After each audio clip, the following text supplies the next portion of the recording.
39 minutos. Damos la bienvenida a José María Egas. Él es el coordinador del Observatorio Ciudadano de la Salud de la SUAY. También lidera una nueva iniciativa que va tomando cuerpo en Cuenca desde hace un par de semanas, el Pacto Social por la Salud. José María, muy buenos días. Quisiéramos conocer cuál es ese estado de situación que ha sido calificado como crítico en la salud pública. Iniciemos por esa denuncia de Diego Matovelle, que viene secundada por otras denuncias relacionadas con el tema de que se estaría robando medicamentos y medicamentos críticos en organizaciones de salud pública, y se ha mencionado concretamente el Instituto Ecuatoriano de Seguridad Social. Buenos días, Gustavo, Roxana, a todas aquellas personas que nos escuchan y nos oyen, nos ven, perdón. Yo te plantearía el tema de que esto es una secuencia de declaraciones que viene desde hace varios meses.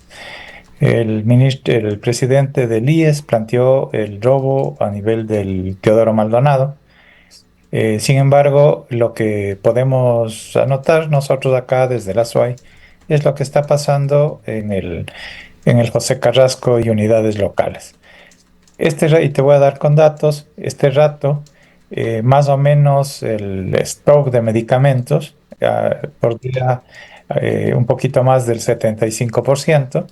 Sin embargo, recordemos que eso expone una realidad de que no se han avanzado con los procesos ni de compra centralizada ni de compra local. Porque recordemos que cuando hubo las amenazas de los plantones, vinieron a último momento medicación desde Quito. En Quito, o no sé si de otros hospitales. Por lo tanto, ningún proceso ha avanzado.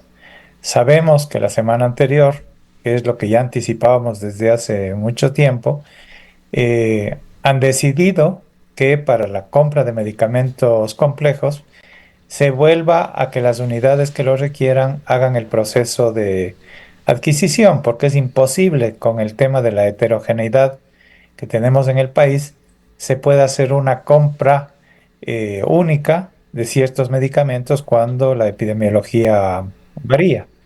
En ese sentido, vale la pena recalcar, aquí sí se llegó los medicamentos supuestamente eh, para los enfermos, para las personas con enfermedades catastróficas, tienen un tiempo para estar dotados. Sin embargo, no ha avanzado ningún proceso desde lo local y tampoco desde lo nacional, a pesar de las declaraciones que van desde septiembre del año anterior, con la Comisión de Salud, con la conformación de la empresa. Nos pareció ridículo el tema del argumento de la traducción.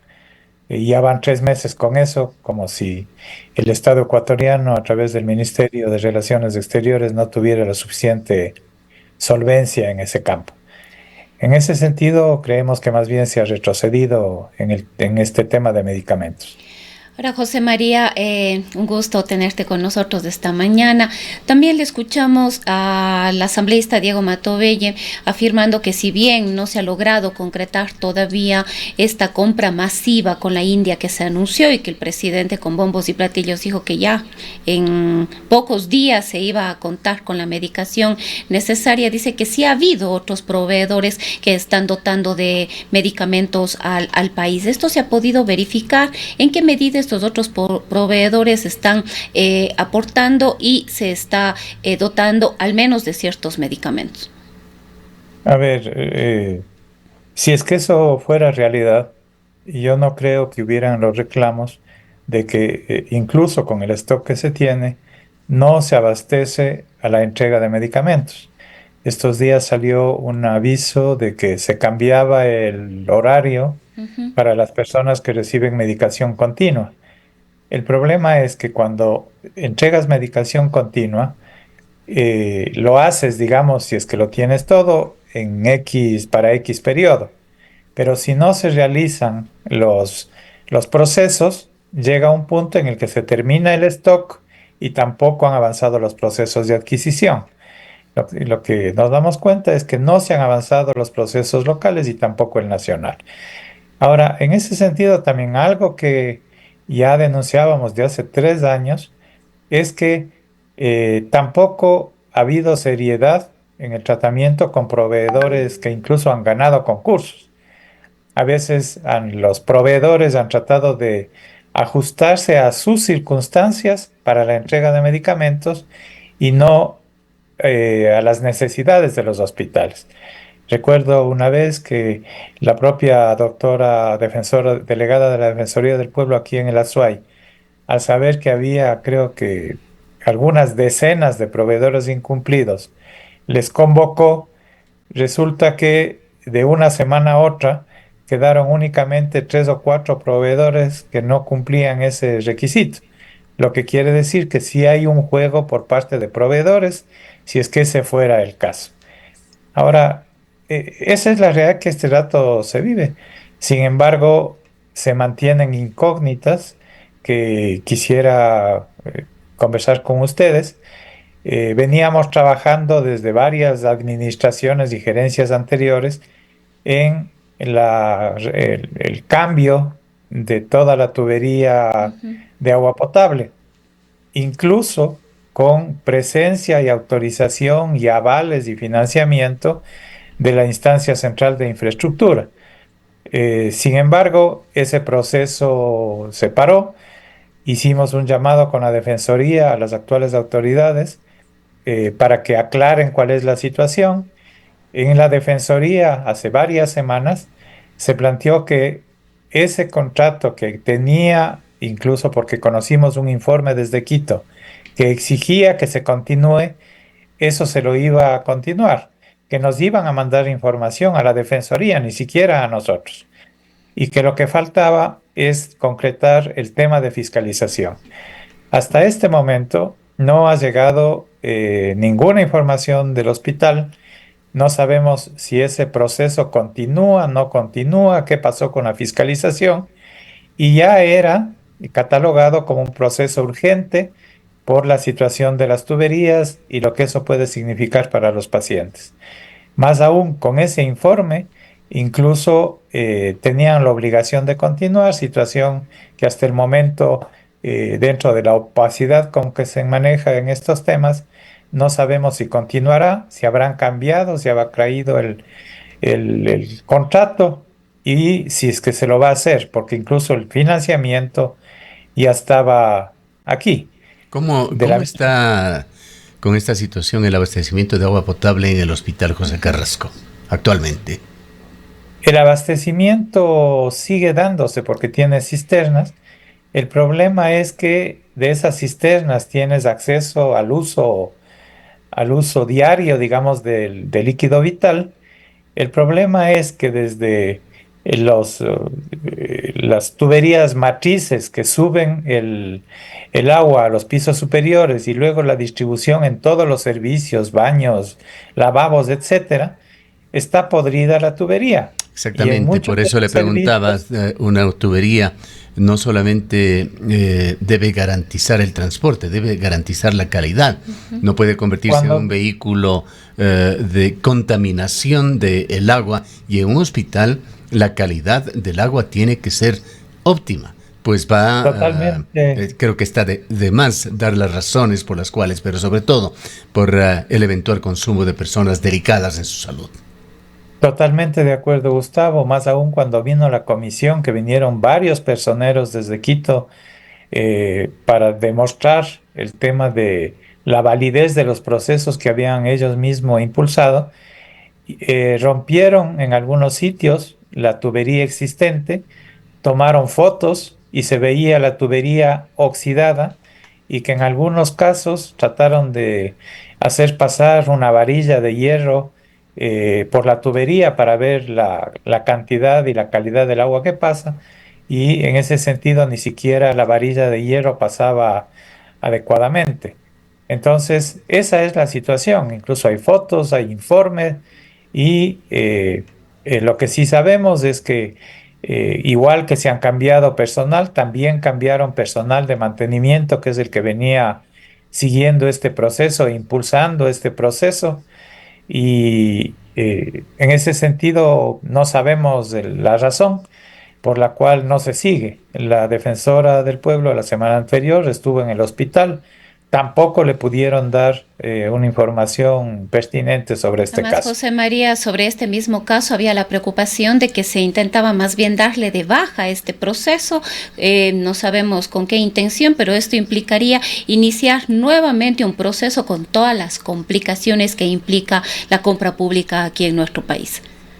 Cuando conversamos se planteaba que el proceso que ha sido llevado por varios años tenía una serie de fallas y que ese proceso en definitiva estaba viciado. Sin embargo, ese proceso no solo fue trabajado por las autoridades locales, sino avalizados por la nacional. Y si es que debía o se detectaban algún tipo de anomalías, era que lo detecten a tiempo, no cuando ya estaba firmado el contrato, lo cual significaría algunos problemas incluso jurídicos y económicos. Lo de la fiscalización sí estaba por concretar, pero ya estaba incluso por subirse los pliegos. Esta situación nos llevó a pensar que por más voluntad que haya puesto Quito, insistió en el inicio del proceso por la gravedad del caso que planteaba Gustavo. Yo no sé si querían bajarse el proceso por hacer nuevo proceso de contratación sin saber las condiciones en las que se hace. Eso también tuvimos conocimiento y está relacionado porque había procesos de adquisición en otros campos, por ejemplo, en fármacos, y hubieron situaciones en donde cambiaron el personal que estaba en las comisiones de escogitamiento y más aún en algún momento hubieron insinuaciones de tratar de direccionar ese tipo de adquisiciones a proveedores que en definitiva no habían estado participando. Bien, Entonces, quisiera, José María, si me permite, muy importante este tema del agua y que tiene que ser resuelto, pero hay una aseveración que usted tuvo al inicio de este diálogo, señalaba que hay un 75% de abastecimiento de medicinas en el hospital. ¿Qué significa esto? ¿Cuál es el otro 25% que no existe? desgraciadamente que son aquellos fármacos de mayor complejidad los que no están siendo adquiridos. Y más aún ese porcentaje, que creo que es entre 75 y 78, eh, demuestra, porque con esos valores estamos ya varias semanas, demuestra que no se ha avanzado nada porque fármacos, acuérdese, vinieron para evitar los plantones.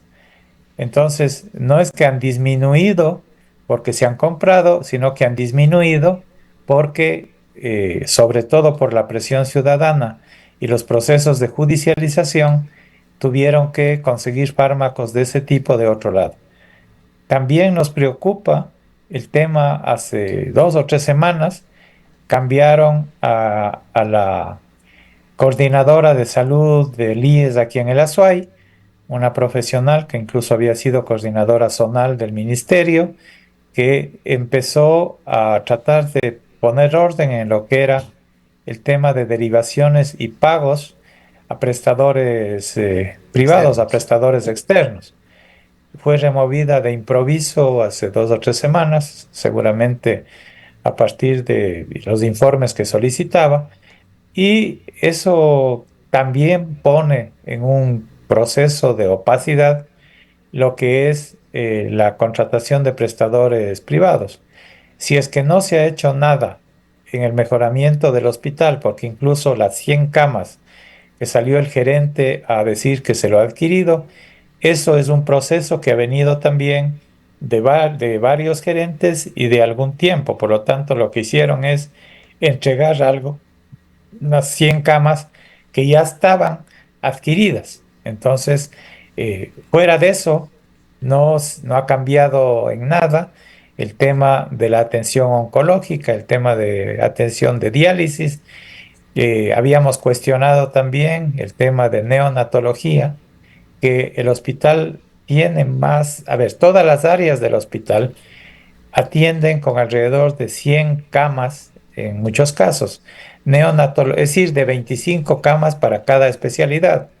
En el caso de neonatología, viene desde hace algún tiempo y tampoco se soluciona, en que tiene menos camas para atención y es uno de los áreas que mayor derivación tiene a prestadores externos con el costo que eso tiene para el IES, para los afiliados y sobre todo el costo para las personas que lo hacen, porque significa gastos adicionales. ¿Cuánta coherencia ve usted, José María, entre las intenciones gubernamentales expresadas por los más altos funcionarios? Juan Carlos Abeiga, el ministro de Salud Pública, en más de una ocasión ha salido a cámaras en reportajes anunciando una depuración y un plan de intervención masiva en la red hospitalaria pública de Ecuador para erradicar redes de corrupción en compras públicas, bodegas y manejo de fármacos. Hemos oído esto de las investigaciones ya bastante tiempo. La pregunta que siempre nos hemos hecho, si a nivel central manejan todo lo que significa contratación de personal, autorizan a quién se contrata y saben las personas que trabajan en ese campo, si han detectado temas de corrupción más que el show mediático de militarización y todo, simplemente podían terminar los contratos. Sin embargo, eso no se da, no ha habido aquí realmente, a más de la fiscalización de algunos asambleístas en que han constatado la falta de medicamentos, pero no ha habido alguna situación en que ha significado que hay la existencia de robo. El tema de que haya farmacias, yo la pregunta que hago, Gustavo, y ustedes, igual que yo, somos testigos de la proliferación de farmacias en Cuenca. Y no alrededor de los hospitales. Todo Cuenca está plagado de redes y de farmacias. ¿Qué mensaje deja esto? Que simplemente el tema es que la carencia de fármacos que se requiere para el sistema público no está siendo abastecido y obviamente la gente requiere a veces acudir a la compra externa. Como usted mismo comentábamos que fuimos testigos varias veces de algunos profesionales en el IES, en el ministerio, que tenían que hacer algún tipo de intervención urgente, difícil, y no tenían ni los insumos necesarios, o eran de mala calidad, o no tenían los fármacos. Entonces, tenían que decir a los pacientes, a pesar de que eso iba contra las instrucciones o a veces contra la ética de los pacientes, que adquieran los medicamentos porque estaban jugando con la vida. Yo recuerdo en el caso de cardiología, cuando se trataba de hacer alguna operación compleja, les había llegado hilos de sutura de mala calidad, igual que unos stents de mala calidad. Increíble. Entonces, un stent de mala calidad es un riesgo enorme de perder la vida del paciente que lo utilice. Así es, ellos tuvieron y nos constó hablar con los pacientes, decir, a ver, tengo los insumos. Si les ponemos, no se garantiza el que la operación a la larga o en poco tiempo sea una operación que dure y que no genere estragos. Así que si es que eso cuesta fuera $30, $40, disculpe, pero usted decida. Entonces yo creo que ahí se demuestra más bien la ética del profesional. ¿No existe algún sistema de aseguramiento de la calidad en los hospitales públicos? La semana anterior el ministerio lanzó una política nacional de calidad como rector de la salud en el país, lo cual sí es encomiable, pero con comentarios que hacíamos incluso con autoridades nacionales, ellas mismas reconocían que la falta de una política de calidad es la que había causado muchas de las situaciones que estamos de este rato hablando. Bien, un dato adicional, pues el tiempo se nos agota, José María, aunque es fácil de imaginar, pero le pregunto, ¿cómo, si es que es correcta la aseveración del asambleísta Diego Matovelle, que ha sido además corroborada incluso por altos funcionarios del Estado, y denuncias públicas que también se dieron la semana anterior sobre venta irregular de medicamentos que provendrían de las casas de salud. ¿Cómo se obvia por parte de las farmacias que venden irregularmente estos medicamentos las inscripciones que en esos medicamentos dice prohibida su venta, Ministerio de Salud? No estamos desconociendo que puede haber situaciones anormales o de corrupción que permita eso. Yo simplemente recalco que en la generalidad de los casos, más bien es la carencia el denominador común, al menos en las unidades de aquí de la SUAY. En ese mismo sentido, y para concluir, Gustavo, yo quiero poner un caso que nos enfrentamos. Había pacientes del Seguro Social Campesino, pacientes o familiares que iban al subcentro respectivo para pedir medicación. Como no hay una red adecuada de información, también iban a los dispensarios o a los centros de salud del ministerio a pedir medicación. Y en ese sentido salían, si es que solamente iban a los dos o iban también al hospital, con medicación supuestamente que requerían para un periodo de tiempo. Entonces, la pregunta es, ¿la corrupción hace que los medicamentos sean entregados desde las unidades?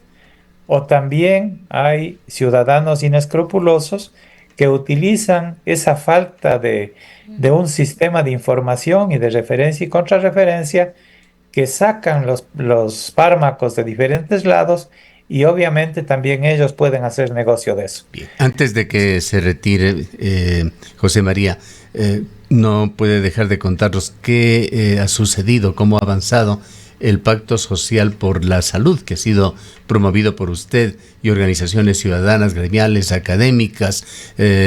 Tuvieron una sesión para apoyar este tema en el Consejo Cantonal.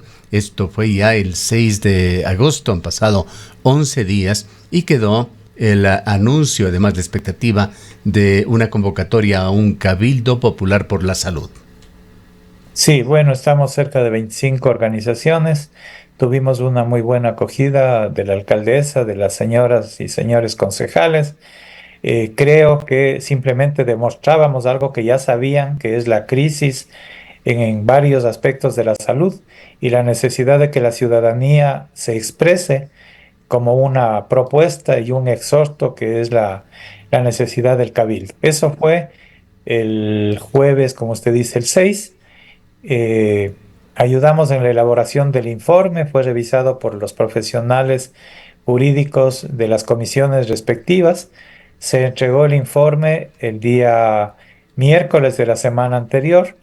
Sin embargo, no avanzó a revisar sindicatura, lo cual es el procedimiento adecuado que siempre se usa en esos casos, y hay el compromiso y esperamos que en la reunión de este jueves ya se discuta la resolución que está elaborada y que había sido ofrecida por las autoridades municipales. Bien, muchísimas gracias, José María, por su presencia en esta mañana. Gracias, Gustavo, Roxana, y a todos los que nos escuchan. José María Egas es un luchador por la salud, es el coordinador del Observatorio Ciudadano de la Salud de la SUAY y promotor del Pacto Social por la Salud. Son las 8